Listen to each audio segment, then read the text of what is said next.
តោះកុំឲ្យតែស្ដាប់រឿងបញ្ហា PCOS ចាពិបាកមានកូនរាំងរដូវអីហ្នឹង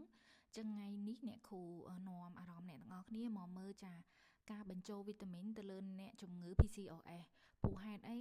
អ្នកដែលមានបញ្ហា PCOS ពាក្យច្រើន stress ខ្លាំងរដូវអត់ទៀងទាត់ទេហើយវីតាមីនមួយចំនួនក៏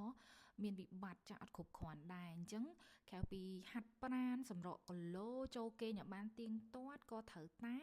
ចារក្សាលំនឹងពួកអ៊ីយ៉ង់ពួកវីតាមីនចា supplement មួយចំនួនដែរអញ្ចឹងបើសិនជា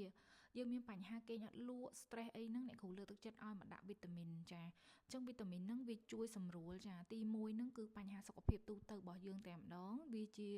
អង់ទីអុកស៊ីដង់មួយដែលធ្វើឲ្យចាកាត់បន្ថយភាព stress ឲ្យយើងគេងលក់ស្កប់ស្កល់ចាឲ្យស្បែកយើងភ្លឺចាឲ្យអុកម៉ូននៅក្នុងខ្លួនយើងហ្នឹងមានតុល្យភាពដែរចាអញ្ចឹងបើសិនជា